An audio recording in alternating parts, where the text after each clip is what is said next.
In the heart of Dixie, in the heart of Dixie where the eagles fly. In the heart of Dixie where the eagles fly. Land of the brave where the bullets don't lie. We fought for our freedom with. In the heart of Dixie where the eagles fly. Land of the brave where the bullets. In the heart of Dixie where the eagles fly. Land of the brave where the bullets don't lie. We fought for our freedom with guns by our side. Red, white, and blue.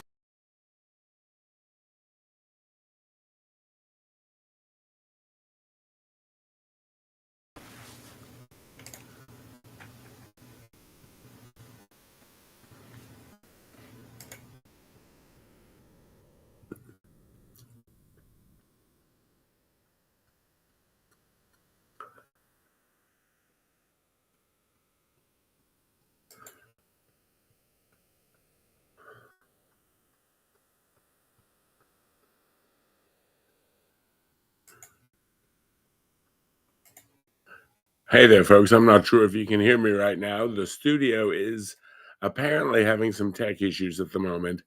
Um, I've clicked start about 4 times for the stream, turned on the camera, and I'm still getting the Rumble logo on my side. So if you can hear me, please bear with me. I'm trying to get it pulled up here.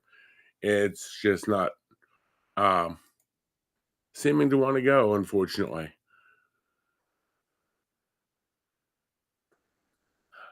Okay, are we there? Can anybody out there hear me? Okay, I see Mary is there. Yeah. Unfortunately, we're having a few technical glitches today. Rumble has recently upgraded the Rumble Studio, and well, okay, I love the new studio. I love what they're doing, but it also has brought some technical glitches apparently on with it. I'm not sure exactly what's going on. Let me know if you're out there, if you can actually hear me. We'll work from there and see what's going on. Okay, I see 5x556. Wonderful. Thank you, sir. Glad. Okay, loud and clear. Thank you. Greatly appreciate it. Yeah. Hey, I'm Sully, and as always, welcome to the Gun Club. Let's try this again. Tonight, we're going to get into a little bit with Mr. Trump, Donald Trump's latest executive order protecting the Second Amendment. Now, we have to look back, and I'm going to be fair and balanced on this one. In his first term, Donald Trump got all sucked into that stupid bump stock thing after the Vegas shooting, and I will give him credit for a couple things. First of all, when he decided to go with the bump stock ban, I don't agree with the bump stock ban. I don't like the bump stock ban, but he talked to somebody who in his day, the NRA, remember, Trump's in his 70s and 80s. Back then, the NRA were the big dogs. Trump is not a gun guy. He never has been. He grew up in Queens. What would you expect? So he talked to someone who he thought was authoritative, and the NRA said that the bump stock ban was cool and it was no big deal. So he went ahead and did it. I know in the aftermath of that, a lot of people are saying, oh, he's anti-gun. No, he doesn't know. He's not in and of the world. He talked to the NRA and did what they said. Now, should he have talked to GOA? Should he have talked to, let's see, who else can we talk about? NAGR, can we talk about, he should have talked to FPC, Second Amendment Foundation, any of those. Yeah, he probably should have. I mean, GOA would have been a lot more current. NAGR would be a lot more current. But I'm not going to fault him that hard for going to who he thought was authoritative, trying to get some advice, and then following the advice of the NRA. Okay, he asked the wrong people. He seems to be a little smarter this time around. And looking at this executive order, I kind of like it. Now, there's going to be some limitations on it, what it can and cannot do. We know that. And we're going to get into what some of those limitations are. But first, we're going to read this real quick. Mary has said, yep, if you haven't, please like, share it out, give us a thumbs up here and there. We're trying to do what we can to build the channel up a little bit more. You know, the more views we get, the more playtime we get. Definitely, we will go ahead and we will be doing more content. share us out on either YouTube or Rumble tonight. We're doing both. We're dual streaming it, and well, my tech is trying to do its best. Um, Chris, I love the new studio, but I don't like the fact you rearranged all my icons. Doesn't help me, bro. Really doesn't. All I'm going to say is imagine you're logging into your computer tomorrow and all of a sudden everything's gone and it's all filed somewhere else. Yeah, that's where my night just started. So let's get into this executive order. Um, it came out February 7th, and I had a chance to read through it, and it's got a lot of good stuff in there. So let's see where we're at. Um, Starts out by the authority vested in me as president by the Constitution and the laws of the U.S. It's hereby ordered. Section 1, the purpose. The Second Amendment is an indispensable safeguard of security and liberty. Okay, I can deal with that. It has preserved the right of the American people to protect ourselves, our family, and freedoms since the founding of our great nation. Because it is foundational to maintaining all other rights held by Americans, the right to keep and bear arms must not be infringed. Now, it's foundational to all of our other rights. We've always said that you've only got the first because the second protects it. You've only got the fourth because the second will protect it. That terminology in there shows that he's listening to different people than he was before. He implements a plan of action. Part 2. Within 30 days of the date of this order, so figure around March 10th, the Attorney General shall examine all orders, regulations, guidance, plans, international agreements, and other actions of executive departments and agencies to assess any ongoing infringements of the Second Amendment rights of our citizens and present a proposed plan of action to the President through the Domestic Policy Advisor to protect the Second Amendment rights of all Americans. Ooh, kind of like that. So he's basically telling the AG to go through everything and let me know anything that's an executive branch function. And we'll talk, that's where some things it can do, some things it can't. In reviewing such proposed plan of action, the Attorney General shall review, at minimum, all presidential agencies' actions from January of 21 through 25 that purport to promote safety but may have impinged on the Second Amendment rights of law-abiding citizens. So anything that Sleepy Joe did that purports to be safety, that's impinging on rights, I want a list of that. Nice. Rules promulgated by the Department of Justice, including the Bureau of Alcohol, Tobacco, Firearms, and Explosives from January of 21 through 25, pertaining to firearms and or federal firearms licenses. That's big. Go through everything the ATF's done in the last 4 years and tell me what's wrong. Agency's plans, orders, and actions regarding the so-called enhanced regulatory enforcement policy pertaining to firearms and or FFLs, federal firearm licensees. That's big, and we'll get into exactly what that means here. Reports and related documents issued by the White House Office of Gun Violence Prevention. He has already zeroed out the budget for that. So that was put in as part of the Bipartisan Safer Communities Act when 3 or 4 rhinos went over, voted with the other side, and put that in to help states come up with better red flag laws and all sorts of stuff like that. He's already gotten rid of their budget and is basically flushing them down the commode, so we like that. Reports and related documents issued by the White House Office of Gun Violence Prevention. Okay. Positions taken by the U.S. in any and all ongoing and potential litigation that affects or could affect the ability of Americans to exercise their Second Amendment rights. Now, ongoing and potential litigation. He can't change past litigation. Once the court has handled it, it's handled. But any current, ongoing, and or potential litigation he can address. Agencies' classifications of firearms and ammunition, and the processing of applications to make, manufacture, transfer, or export firearms. So that's your firearm manufacturers. Great. Upon submission of the proposed plan of action described in Section 2, The AG shall work with the domestic policy advisor to finalize the plan of action needed to establish the process for implementation. So they need to address all this, come up with a plan, and work from there. Yeah, Mel, we actually were scheduled for 9. I thought it was 9:30, and we've been fighting tech issues ever since I started. So it kind of went a little bit sideways there, unfortunately. Um, we're in section 4 here. Nothing in the order shall be construed to impair or otherwise affect the authority granted by law enforcement to be an executive department or head thereof, the functions of the director or office of management and budget relating to budgetary administrative proposals. The order shall be implemented consistent with the applicable law and subject to the availability of appropriations. And the order is not intended to and does not create any right or benefits of procedure. Yes. Wonderful.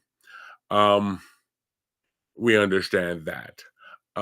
So that is all it says. Pretty straightforward. It's about a page and a half.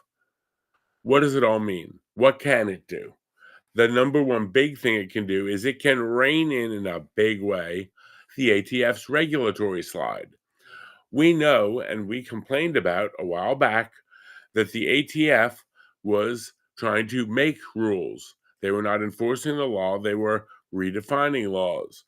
We said, look, the ATF is a regulatory group. They're not a lawmaking branch. They can't just write their own policy and go enforce it. Laws get passed through Congress. We know there's a House and a Senate and a little bill on Capitol Hill. Yeah. Well, the ATF was an executive branch agency. What does that mean? It's under the DOJ, which is under the president. So, Attorney General Bondi, who has taken over for Merrick Garland as Attorney General, she is over the DOJ. The ATF falls under her purview. They all fall under Donald J's purview. So, can Donald J basically say, yeah, all these new definitions you've come up with in the last 4 years, that braces, pistol braces, that whole battle, can I now tell you to write a new policy? The pistol braces are okie dokie smoky, and we're going to leave all that crap alone? Yeah, he can. The FRT garbage, as far as the force reset triggers, can he turn around and he can say, okay, you were saying that in your opinion, an FRT is a machine gun. We don't think it is anymore. Stop calling it a machine gun. Write a new policy. He can do that. Bump stocks, if they try to go back, I mean, we won Cargill v. Garland, but if it hadn't already been finished out, could he turn around on that case and say, yeah, that case is in the works and don't even follow it through anymore? Call the judge and tell him you drop your side of it and we're going to let it go? Yeah. The frames and receivers rules that are going through courts. Can he get involved with that and say, no, that is not a firearm, it's an 80%, and therefore it doesn't need background checks and everything else? Yes.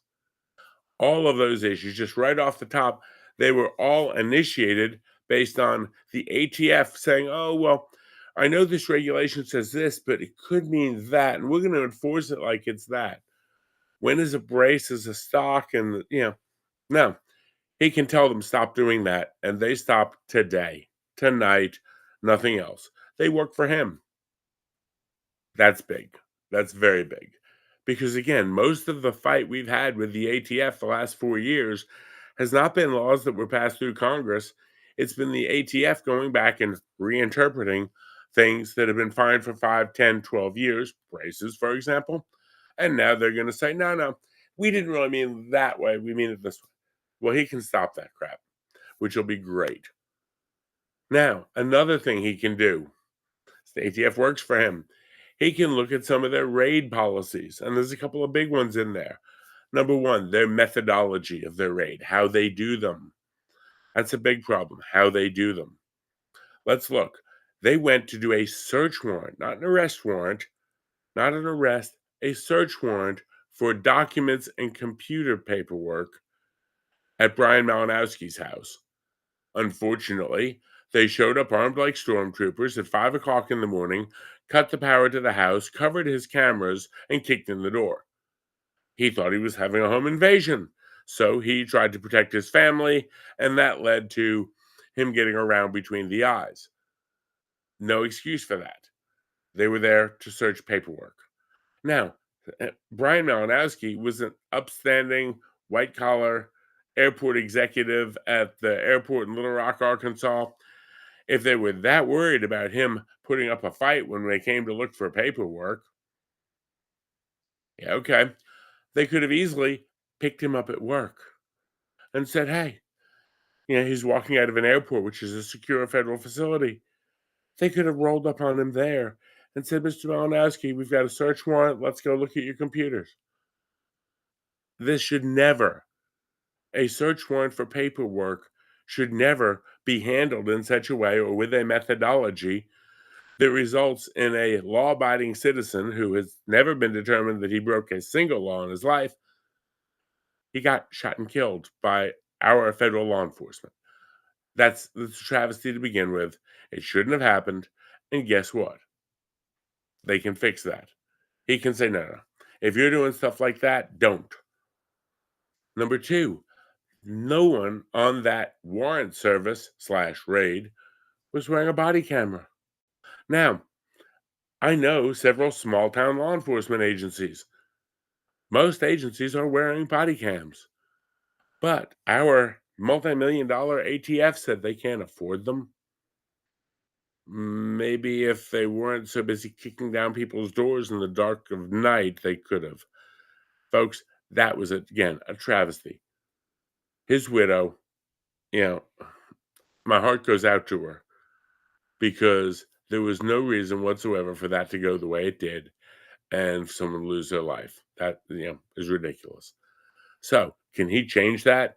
And he can say, look, if you're going after the kingpins of some, radical, drug kingpin or, Trend or Agua or MS-13, that's fine.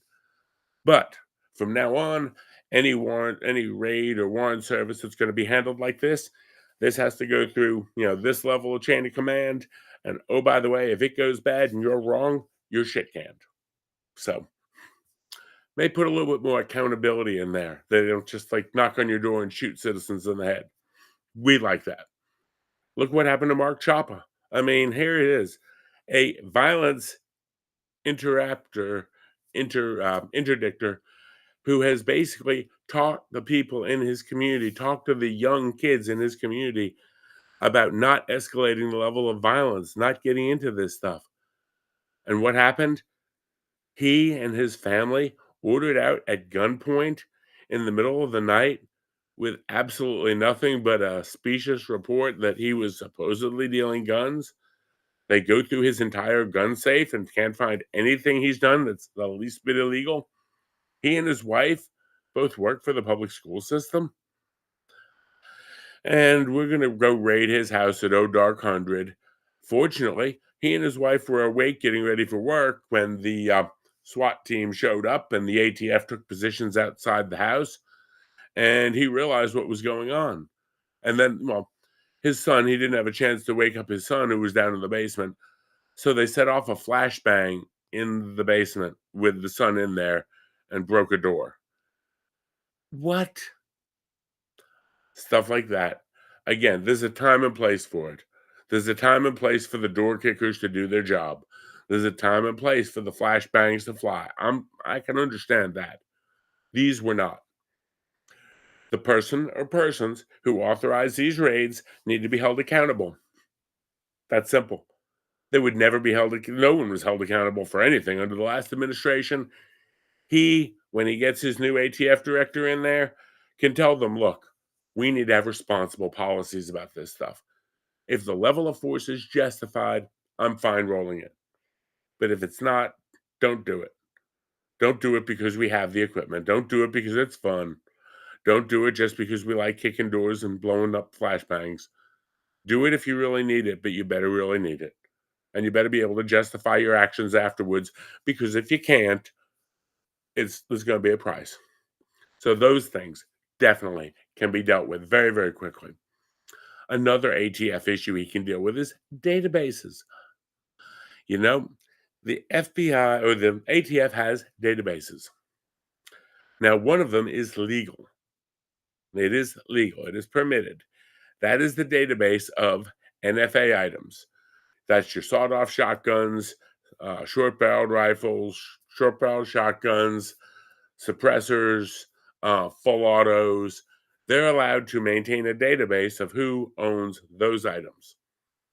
They are not, by law, permitted to maintain a database of who owns what firearm. In theory, if, let's say, you have a Smith & Wesson Shield and it gets found at a crime scene tomorrow, they should go to Smith & Wesson and say, "We found this gun with this serial number."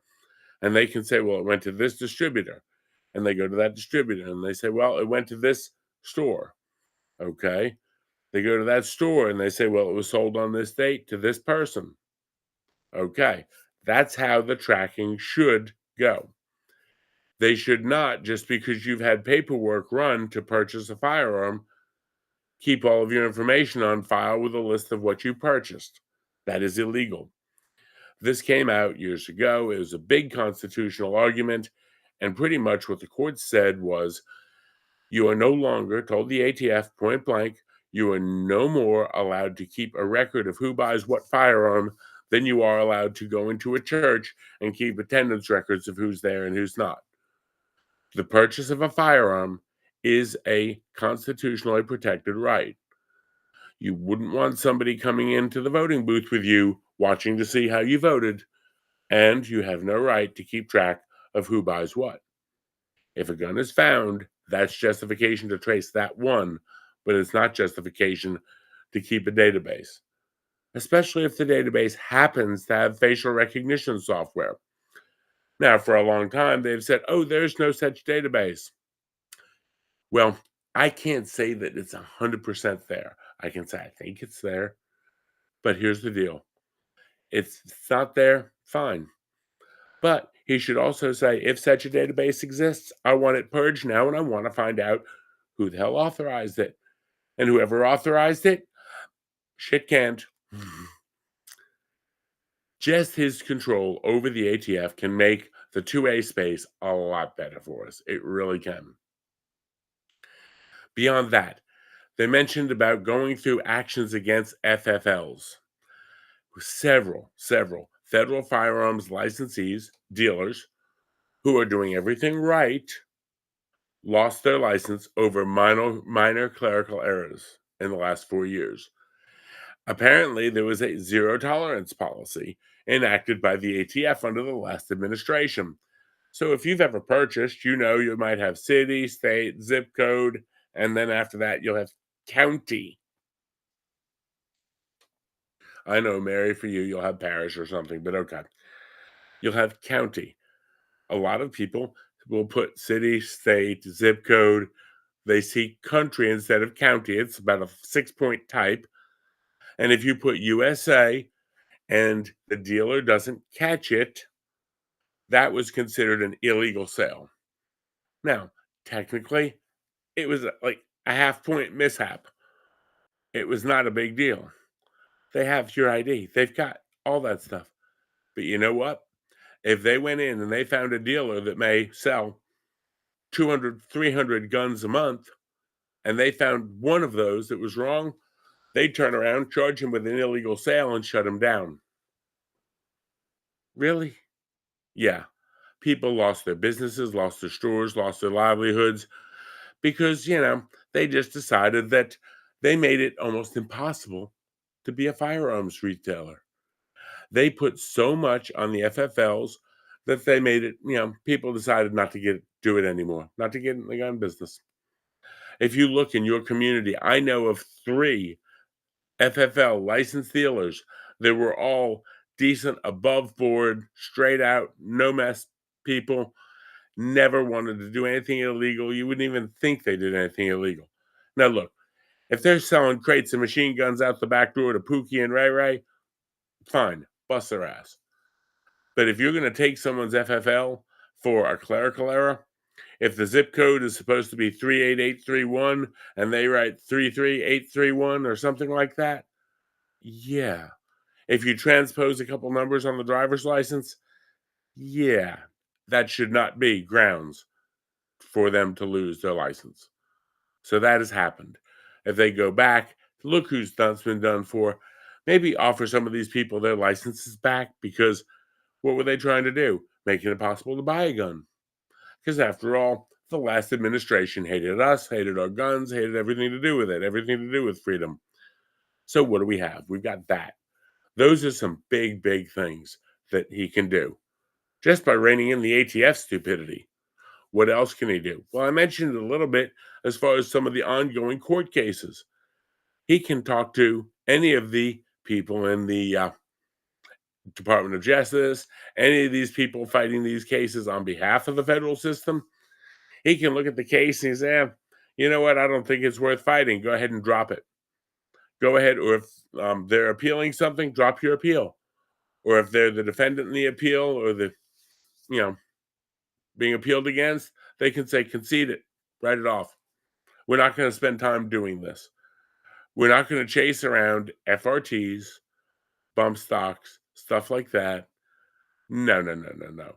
We're going to go ahead and we're going to focus on crime, real crime. Again, if some FFL out there is selling dirty guns out the back door left and right, that's crazy. But if someone has got a Dremel set and they're actually making their own frames and receivers at home, as long as they're not selling them, it's perfectly legal. You know, the whole, ghost gun argument, it's not an argument. It really isn't. There's some states right now, and we'll get into some of the craziness, but some of the states are now saying, well, you saw what happened with the shooting of the United Healthcare CEO. We now need to go through background checks to buy 3D printers. Really? So there's been this one gun that came out as was part of it was 3D printed. And so because of that, we're going to change a law. Yeah. That's kind of like, one person got a DUI in Cars Direct the other day and killed someone. So we're going to make everybody put breathalyzers in their car, little push and blows. It's stupid. It's total overkill because the funny part is Luigi, the idiot who shot the UHC CEO, he could have bought a gun. He could have passed any background check anyway. So even if there was a background check for 3D printers, would that have stopped that shooting? No. Even if there was a total bar on 3D printers, would that have stopped it? No, he could have bought one off, at a store. Well, even if the stores wouldn't sell to him for whatever reason, could he have gotten one? Yes, on the streets. So there's 4 or 5 other ways he could have come up with a firearm. It was not that hard.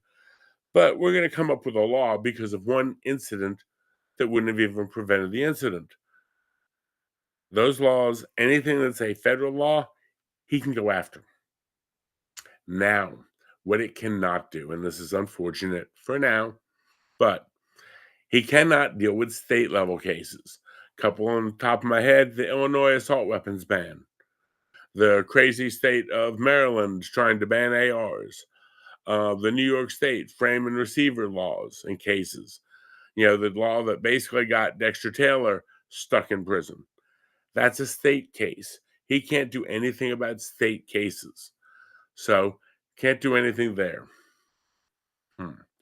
What else can he not do? He can't change anything that's a federal law on his own. He can do it with the help of Congress.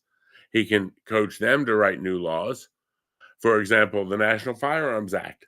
I see some things that they need to change, in my opinion. I don't see making suppressors NFA items. How about we rewrite the NFA and take suppressors off the NFA? I mean, honestly, the Hearing Protection Act, I think it's the Shush Act that's going through right now. He can throw some weight and some support behind that. That isn't necessarily part of this executive order, but it shows how things can be addressed. Again, he can undo anything the ATF did, but we have to be ideologically consistent. The same way we say that the ATF can't rewrite the NFA on their own, Donald J. can't rewrite the NFA or the Gun Control Act or any of it on his own either. He can work to fix it, though. He has the political clout and the political capital. What else can he not do? Well, he can't really interfere in state cases, like Dexter's case. He can't go in and say, I'm going to give Dexter a pardon. He was convicted on state charges. But let's say someone's convicted on federal charges. Like, oh, I don't know, Matt Hoover, if you're familiar with the auto key card case. Now, the auto key card case, very simply, somebody made a piece of metal about the size of a credit card, and it looked like it had a little bottle opener on one end, and it had some etching on it. The etching on it showed, theoretically, how to make a part or an auto sear that would allow a AR-15 to be full auto. Now, they got some of these, they purchased them through the mail. When I say they, I'm talking the postal inspectors. Purchased this stuff through the mail. It came in, they gave it to the ATF. The ATF tried to cut this out and make it work. It didn't work. The item as delivered did not work. The item as etched out did not make anything an automatic. They then made separate additions and changes to it and were able to get it to work sporadically. The person who made these, a gentleman, I believe his name is Christopher, I want to say Evans, possibly. I'm not sure off the top of my head. If someone knows, Christopher Irvin. Okay. He could potentially, you know, be charged. Well, instead of saying, okay, you sold this novelty item that was kind of close to what would be for an auto sear.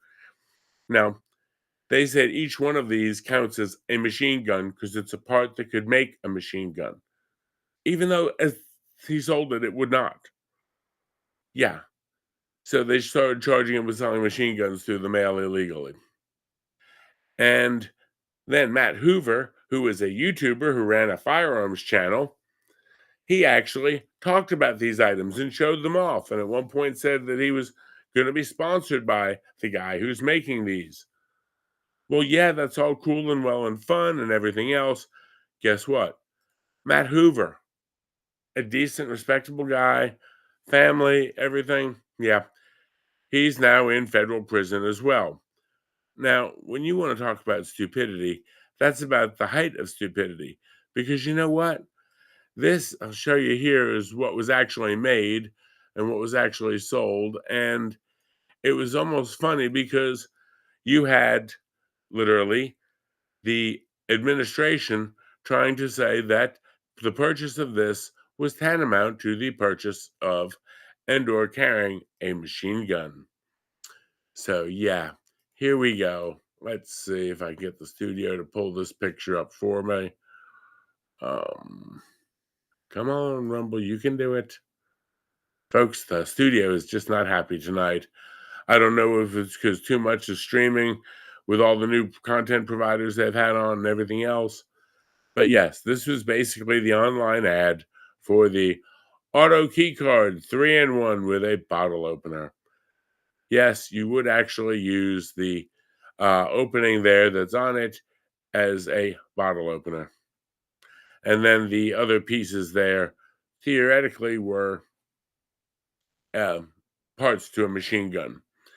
And as you can see, it was $109, 30% off end of the year Christmas sale, all auto key card, 30% price drop till 2021. Standard triple full business card set with bottle opener, auto laser engraved graphic scale with, yeah. Now, if you're going to say that buying one of those for $100 as a gag gift for your friend who's all pro 2A, or for yourself, or as a novelty to have it behind your bar with a bunch of your 2A bros,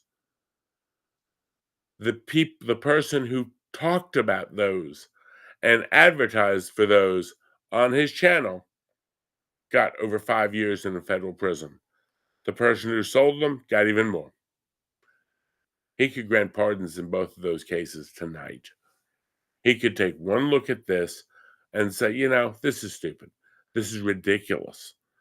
I'm not going to put someone in jail for something like that because you know what? This was not a machine gun. Nobody in their right mind says that that is a machine gun. Why are we putting people in prison for it?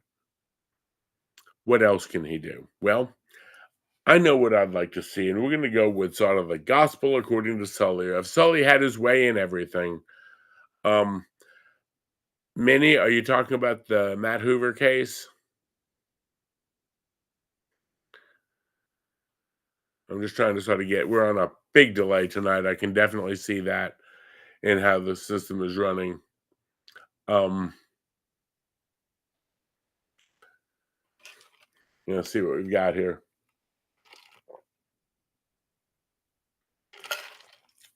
Also, for those of you all wanted in the chat, Jacob, I see you.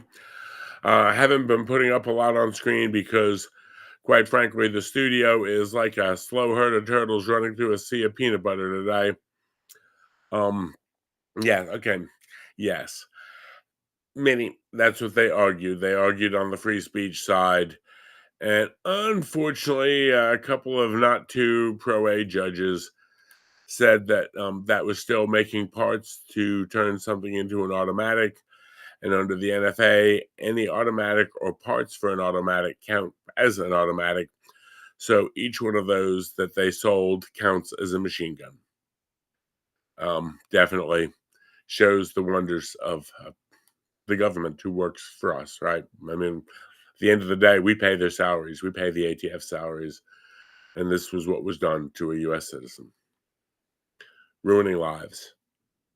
Now, if they were really selling machine gun parts, I could see maybe giving them a few years in the federal pen, but this was crazy. Well, I mean, he was a co-conspirator. He helped him sell them. Yeah. It's sort of like, if you're dealing drugs, but your buddy down there is telling people, hey, go to my friend and get the drugs. Yeah, basically accessory. I don't remember the exact charge on it. I followed the case for a while. It's been appealed. I mean, they're still trying to do it. The ATF in the case, when they testified, they even said if you cut that out as it was received, exactly on those lines, um, would it work? And they said no. They said to the expert from the ATF, how much time did it take? Oh, I had to do a lot of work on it. I had to do this, I had to do that, had to edge this and do that and Dremel this. Really? Yeah. And we still got convicted. Yeah, Matt Hoover again. Ridiculous. Yeah, folks, just so you know, I'm not being lazy. I'm going to show you something here. I have a button here to click to throw chats up on the screen. And I'm going to click the button when I put a chat up on the screen. You'll see how long it takes. I just clicked the button there for putting Mel's last chat up on the screen. And as you can see, I'm not doing anything to the button right now. And we'll see how long it takes for Manny's chat to show up anywhere on the screen. Oh, wow, look, that just happened. And you can see my hands are not on it. And now I will click the button to take it off the screen. And again, as you can see, the studio is really bogged down tonight. Like I said, maybe the Beanie Man is doing way too much over there. I know he just came on board. Speaking of that, I do want to give everyone a heads up. They are doing a lot now with the Rumble Premium. This is not a paid ad read or anything else, but if you're looking at it, the Rumble Premium, if you were Mug Club, you enter Rumble Premium. If you were member with Timcast, you enter Rumble Premium. Going forward, Rumble Premium will get you the behind the scenes Mug Club, all the behind the scenes for Timcast, the Green Room Show, and a bunch of other stuff. Rumble is really, really taking off, and again, getting a bunch of creators on board. And you saw how long that took it to take it off. So yeah, the definitely a big delay here. Okay, so it's working on your end, just not working on my end. That makes it even more fun. Now, what do I want the Donald to do? I think all the stuff he's doing, great. I think he needs to do a 2A summit. I don't think I'm, important enough to even get notified that they're doing it, but hey, I'd like to see either a group meeting or a digital and say, okay, what are we going to do? Get Pam Bondi, the new ATF director, whoever ends up getting confirmed in that position, the new FBI director. Let's hope Kash Patel gets that. We don't know, but we're hoping. Let's get them, the three of them together to sit down with some technical experts. And when I say technical experts, Mike over from Guns and Gear. Mike, Mr. Guns and Gear, brilliant guy, very, very knowledgeable on the technical side. He could really show them how to streamline and deal with a lot of the legal mumbo jumbo, flush out some of the ATF regs, and make this make sense. Brandon, AK guy or AK Jesus, however you want to call him. He, again, brilliant guy, FFL, technical expert. We have laws in so many cases and regulations, especially on firearms, written by people who really don't know the difference between 223 and 5.56. And that's a problem. I'm not saying you're dumb if you don't know the difference. No, not at all. I am going to say that you don't need to be writing laws about firearms or regulations about firearms if you either hate them or don't know the difference between 223 and 556. If you don't understand how a suppressor works, why are you writing rules about them? I mean, this would be the equivalent of having the rules of the road or the highway rules written by someone who's never driven a car. I think this two-way summit, bring in some tech experts, bring in some legal experts, you know, some people who are actually lawyers who deal with this stuff at the federal and at the state level. And again, streamline some of the ridiculous ATF regulations to allow what? It to all make sense. Now, if we could do that, and I'm not saying get rid of all gun laws. Okay, that's the wet dream. We all know that. It's not going to happen. But I think, and folks, y'all tell me in the chat if I'm wrong, if they took out a lot of the stupid, wasteful, crazy, you know, if they got rid of the rules about SBRs, 16-inch barrel is okay, 15 and a half is not, okay. If a half inch is going to put you in prison for 10 years, that's ridiculous. The federal government has made mistakes in these laws. That's one reason why they had to change the law on barrel lengths for rifles. So they could turn around and say, look, a shorter rifle actually has less velocity and therefore is less deadly than a longer barrel rifle. A 18-inch barrel is more deadly than a 16-inch. A 16 is more deadly than a 12-inch barrel rifle. But a 12-inch barrel rifle is more regulated than a 16 and an 18. I think any tech expert, any firearms expert would be able to show them this and say, why are we regulating these things?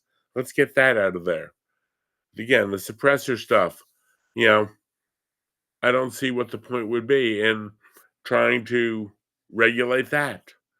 Again, doesn't make sense. What else? They can research some of the state level infringements. They can look at what different states are doing. Now, as we know, a federal official can't deal with a state law. So again, the Illinois assault weapon ban, the New York State frame and receiver rules, the stupidity up in Maryland, the spirit of Hawaii, no, they can't do that. But again, if they try to, do something simple, like cleaning up and demuddying, see, Mel says, don't try to muddy up our politics with facts and science. If they tried to demuddy things a little bit, that would be so much better. And you know what? If they tried to get in where the ATF was saying, look, we're not going to be kicking down people's doors for no reason anymore. We'll do it if we need to. But how about we take a lesson from what happened at Ruby Ridge? That was over a sawed-off shotgun. How many people died? More people were killed in the ATF's response to that than were killed by that shotgun. We all saw Waco. I saw it growing up. It was disgusting. Not because of the fact that, just people died and people burned to death or whatever. No. It was disgusting because that was our own government doing it. The ATF as an agency needs to rely on a degree of credibility, but they also need to conduct themselves in such a way that it inspires that credibility.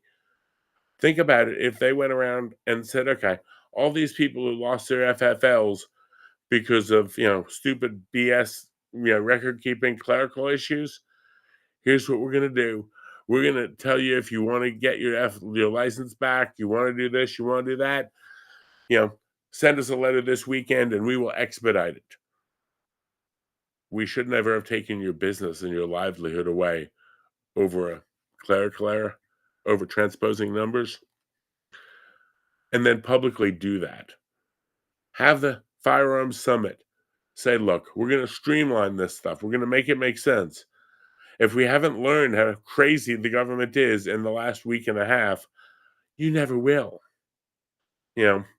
Which reminds me, I thought it was really funny when the woman, I don't know, I'm going to go off on a political tangent for a second. They were having the meeting in the Oval Office, and Trump was talking about, what all Doge was doing. And, they asked Elon, well, you said the $50 million in money for condoms was going to Gaza and Hamas, but it's really going to Gaza in Mozambique, which is not Hamas, and they're trying to do HIV prevention. So don't you feel stupid? And he's like, look, I'll never bat 1,000, but $50 million is a lot of condoms, and I don't see why we're paying for it. I mean, I think the only thing the man could have said that was any bit better would have been if he said, yeah, $50 million in condoms is ridiculous. And the only people who got screwed out of this whole equation was the American people, the American taxpayers. But you look right there. They're being very transparent with what they're doing. Do it with the 2A. Do it with firearms rules. Do it with the ATF. They're trying to get credibility back for the ATF and the FBI. They're trying to show that maybe we're going to be respectable agencies and functional agencies. And it's going to take a lot of work. A 2A summit, I think, would be a hell of a start. Allow open emails. Say, look, here's the director. They're going to have somebody here just answering email suggestions. And we want to hear every one of them. We want to fix this. We want to fix the agency. It can be done.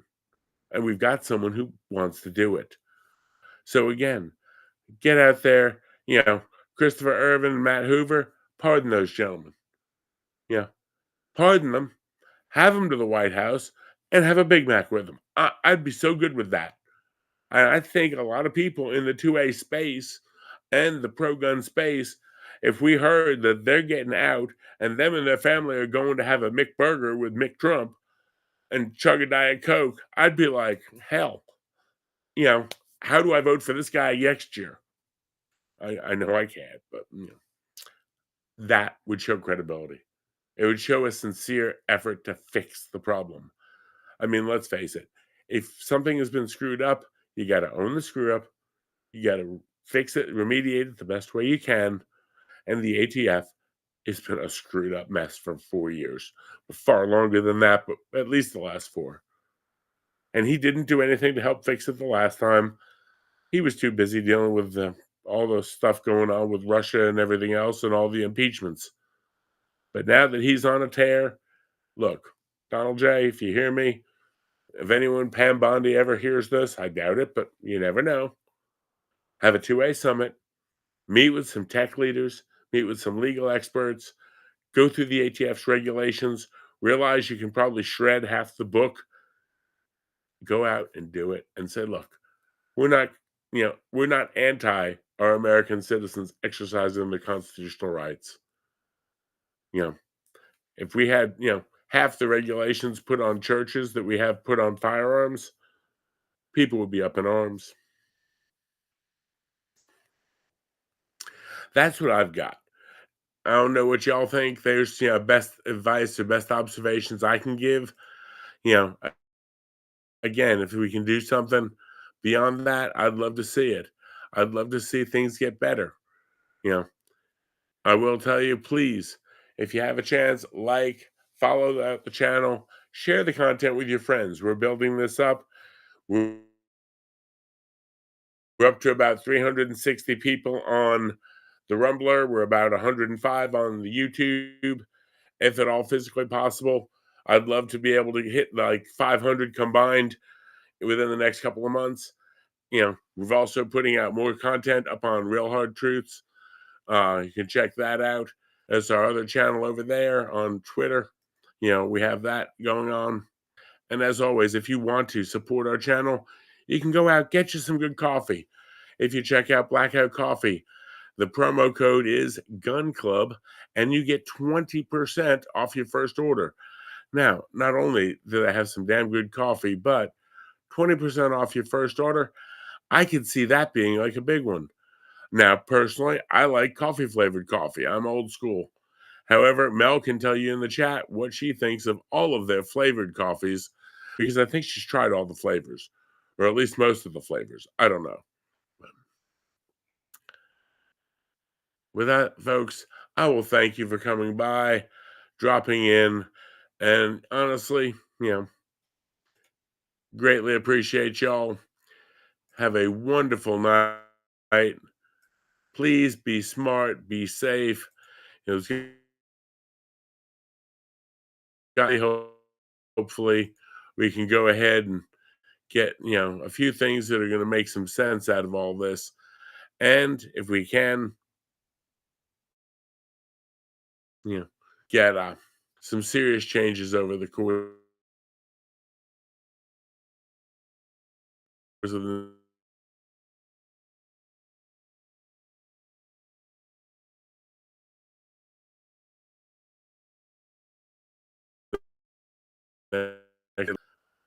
well, folks. I was going to close out here, but I can't even get the videos to launch, and I think I'm glitching if it looks like that to you. Y'all be safe, have fun. I'll probably be back on Saturday night on the other